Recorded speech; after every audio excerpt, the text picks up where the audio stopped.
Hello, welcome back to my channel.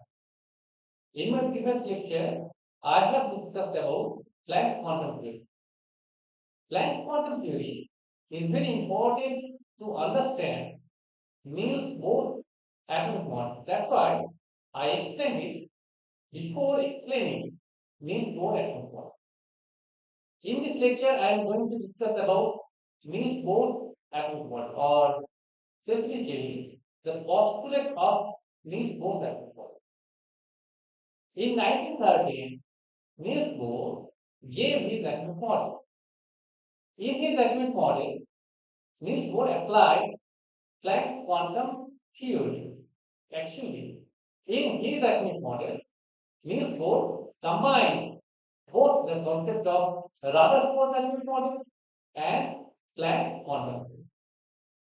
So, from Rutherford atomic model, we know Rutherford has explained that an atom has two parts.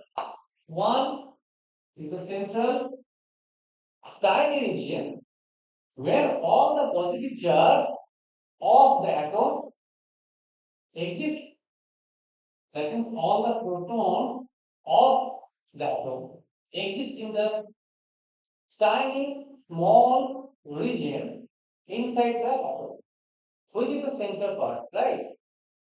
And all the mass, that means all the neutrons also reside inside the central part, which is called nucleus. As per Rutherford atomic model. And around the nucleus, there is a region where the electrons rotate around the nucleus in circular path, right? So, Rutherford explained that the electrons being in the electronic region can rotate around the nucleus, and he does not mention any specification to the circular path. Rather, he described that electron can rotate round the nucleus in any circular path, right? In any circular. Niels Bohr adopted this concept. He took the concept that an atom has two parts. One is the central region, that means nucleus, and electrons are rotating around the nucleus in circular path. But he does not adopt the concept which Rutherford showed that electrons are rotating around the nucleus in any circular path. But Niels Bohr now modified. He told us that no, electrons are not rotating around the nucleus in any circular path, but electrons are rotating around the nucleus in some specific circular path. He mentioned some specifications to the circular path where electrons are rotating around the nucleus. I will explain those specifications right here. But now I am explaining the part of Rutherford's atomic model which Niels Bohr adopted in his atom. Right? So the two concepts. One, shape of the atom, that means it has circular shape, and it has two regions. One is the nucleus, and another is the electronic region where electrons are rotating around the nucleus in circular path. This concept was adopted by Niels Bohr from Rutherford's atomic model. Right? Okay. but Rutherford modified this concept and he proposed that electrons are not rotating around the nucleus in any circular path, but electrons are rotating around the nucleus in some specific circular path, and he named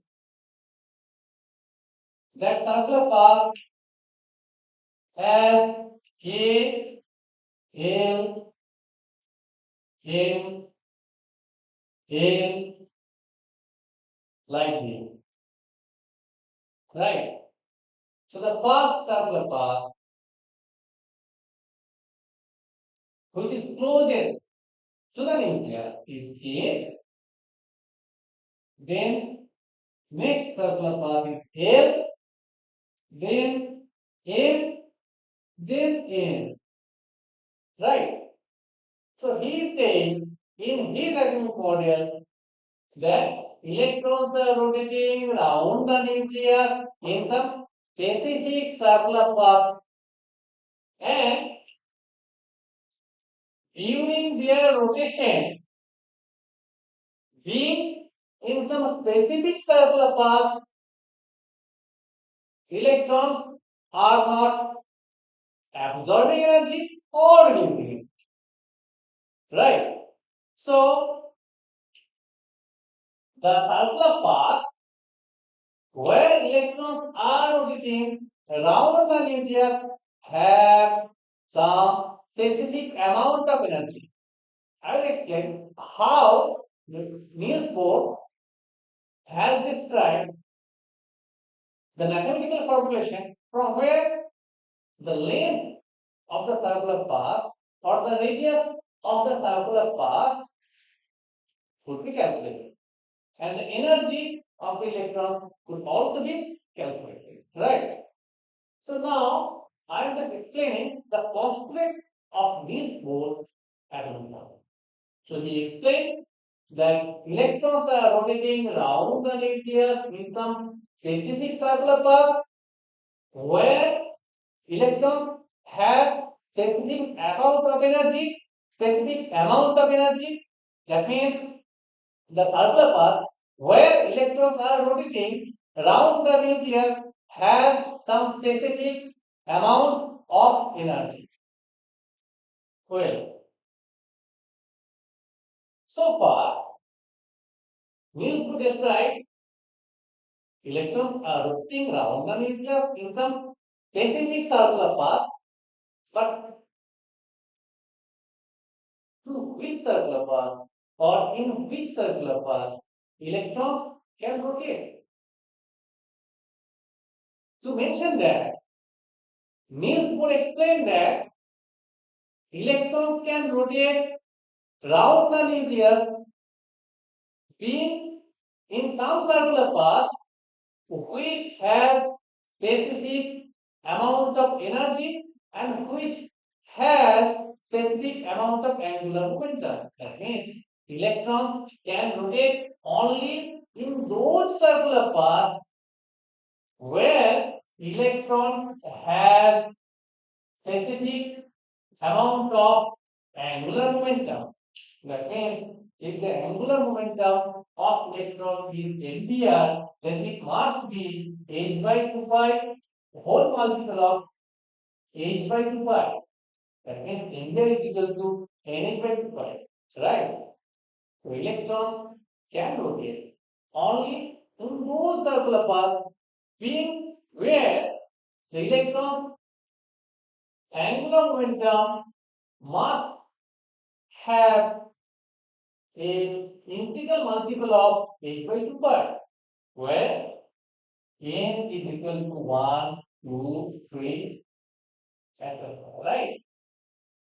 So, see, here in this concept, Niels Bohr specified the angular momentum of the electron. That means he specified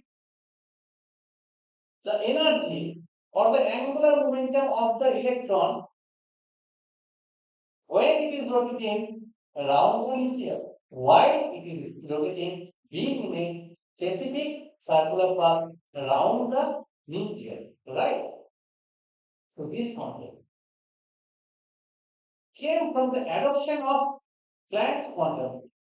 We have seen that in Planck's quantum theory, Planck quantified the energy. Means he has mentioned unit of energy.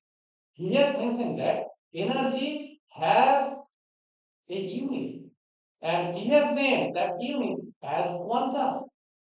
He mentioned that quantum has a specific amount of energy that is very new, and we can calculate the whole of the energy of a radiation by multiplying the number of quantum with the energy of each quantum. T is equal to nh nu, right?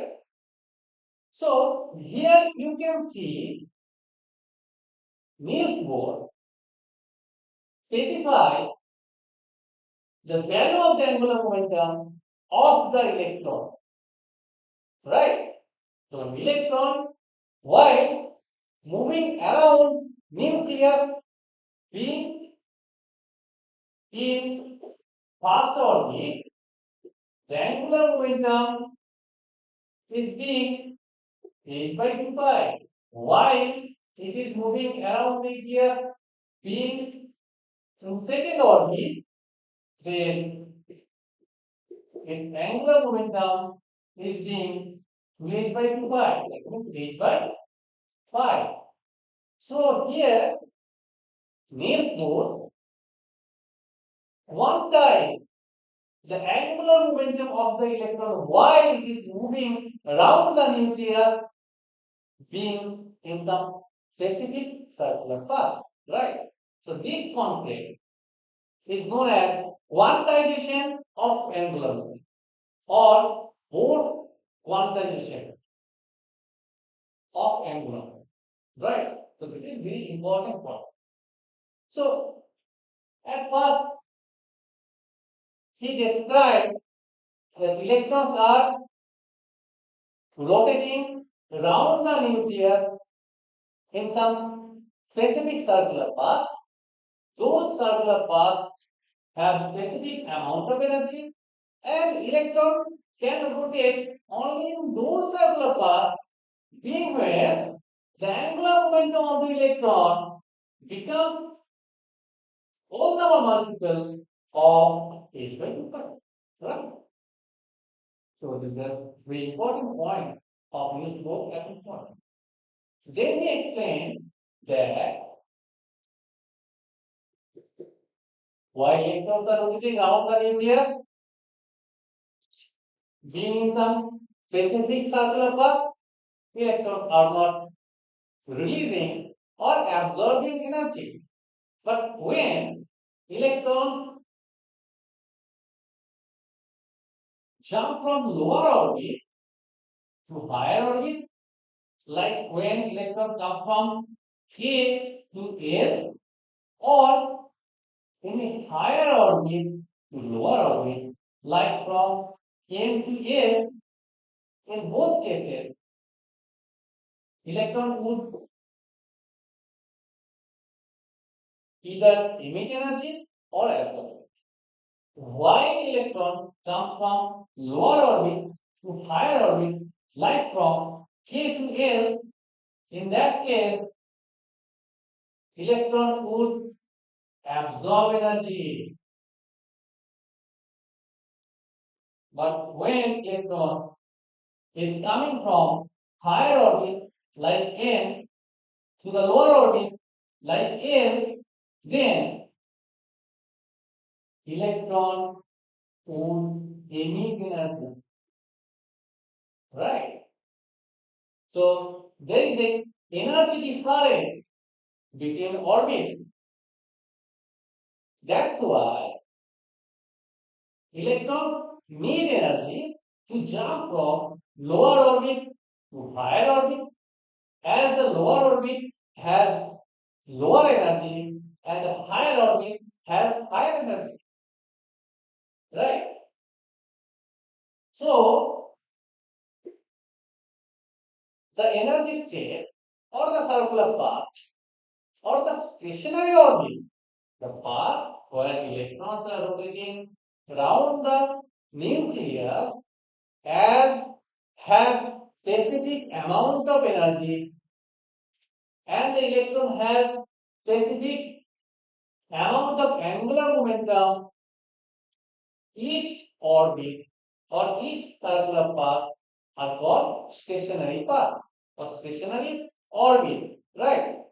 So when electrons are rotating around the nucleus in some specific orbit or being in some stationary orbit, that electron is not releasing energy or absorbing energy. Why?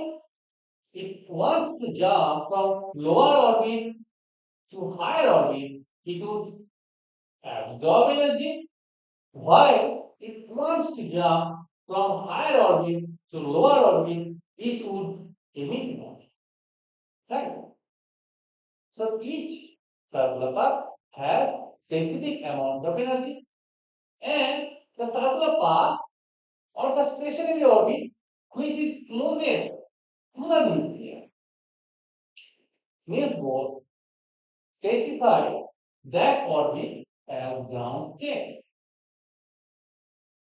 So, except the ground state, all the orbits are called excited state. That means K becomes the ground state and L, M, N become the excited state. So, while electron is coming from ground state to excited state, it would always absorb it, right? And while electron would come from excited state to ground state, it would emit energy. Right? So you can see Niels Bohr has adopted some concept from Rutherford Atomic model and has utilized Planck's quantum theory to give the postulate of his atomic model. In this point, where Niels Bohr has explained or specified the value of the angular momentum of the electron while it is rotating around the nucleus, which becomes integral multiple of 8 by 2 pi. In this point, Niels Bohr has applied the concept of Planck's quantum theory, right? As here, the value of the angular momentum has been quantized, right? So, these are all of Niels Bohr's atomic model. Among the different points, this concept, where I have explained the angular momentum concept, the principle of quantization of angular momentum is very important. The stationary orbit concept are very important, and this equation is very important because many numerical problems will come from this equation, right? So hope all of you have understood properly, and this lecture has become very easy for all of you. See, if you have any doubt, please let me know in my comment box. And if you need PDF note, go to my description box. A link is there, click on that, and it will direct you to my Google Drive. There you can see there are Bengali note as well as English note. You can download that note and go through them. Read properly, study well, and do good result. Thank you so much for all.